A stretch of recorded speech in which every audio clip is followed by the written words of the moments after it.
guys, this is Jaron with Savage Gym. Today I want to talk to you a little bit about how to pick out your ideal rep range for the different exercises in your strength training program.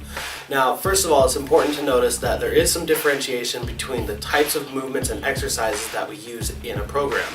We have our competitive movements, or our primary movements if you're a non-competitive lifter. For powerlifter, these are the squat, the bench press, and the deadlift. These three main movements are competitive exercises, and everything that we structure in a program is geared toward building up those three lifts. If you're just somebody training to get generally stronger, I still suggest including the squat, bench, and deadlift, but also probably incorporating some form of an overhead press, whether that is seated or standing, in your program as well. These 3 or 4 lifts are going to be treated as gold.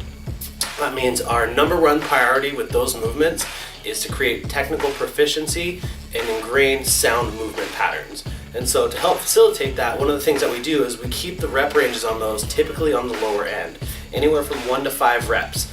The reason being is that after about 5 reps, we tend to see some form degradation as fatigue sets in and you're paying less and less attention to cueing the movements properly. For this reason, lower than 5 reps tends to work best for these exercises. This is one of the main facets of the Prilipin table, which highlights how much volume to do at a given percentage of your 1 rep max. Now, one of the other major columns in the Prilipin table also has to do with the total reps and the reps per set. And if you take a look at the Prilipin table, you'll see that between 55 and 65%, we're usually able to train in the 3 to 6 rep range. For 70 to 80% intensity, we can still go as high as 6 reps, but as soon as we go above 80%, you'll notice that the recommended number of reps drops down to no more than 4. Now, this isn't to say that you can train more reps at these intensities or that you're not strong enough to do it. It's just that Prilipin found that after this ideal rep range, you tend to see form degradation, which then compromises the quality of work being done in that set. So for that reason, what we'll typically do to keep the reps lower on the main movements is train a higher number of working sets. So rather than doing maybe 3 sets of 8, we might do 8 sets of 3, as an example. The overall volume is the same, but by doing more sets of fewer reps, we're getting more opportunities to practice technique and ingrain good motor patterns.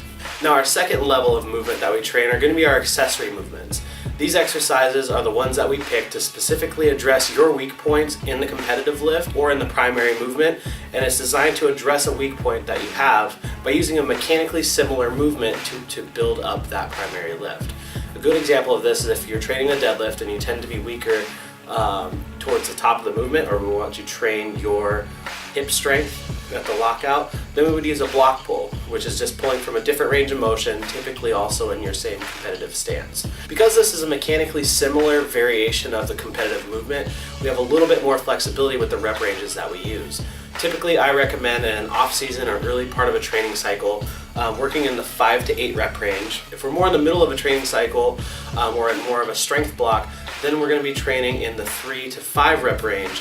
And if we're close to peaking or we're about to peak that particular exercise, then 1 to 3 reps is typically appropriate. However, you want to keep in mind the place that this exercise has in your bigger picture training program when picking a rep range. Now, our third tier of exercise are going to be our supplemental lifts. And these are typically isolation exercises that we're using to build up the muscle groups utilized in the compound movement. And so it's taking a backwards approach at looking, this is the most mechanically complex and technically demanding. Our accessory movements are similar to the compound movement and typically trained heavier.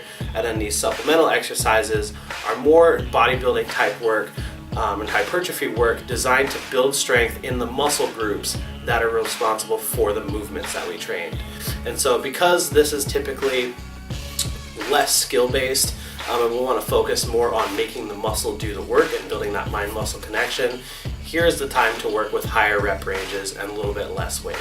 And so for those, depending on the size of the exercise, that's going to determine our rep range. For something larger like dumbbell row or dumbbell work for shoulders or for the chest, anywhere from 8 to 12 reps is good. And if we're working on something smaller like bicep or tricep isolation work, then anywhere from 10 to as high as maybe 25 reps is going to be beneficial. Because these exercises are still important, but they're less important than the movements that we've trained.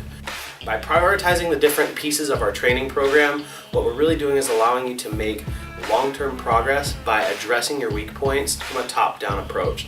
We look at what the competitive movement is. That's our diagnostic tool. It's also our end goal. Then we choose an accessory movement to help build up a weakness in that movement. And then we pick exercises to build up the muscles to use in that accessory movement that builds the lift. And so in this way, every single exercise has a purpose, and the parameters that we use to program it also helps to fit the bigger picture of our training program. I hope this has been informative for you. If you have any questions, feel free to drop a comment in the box below.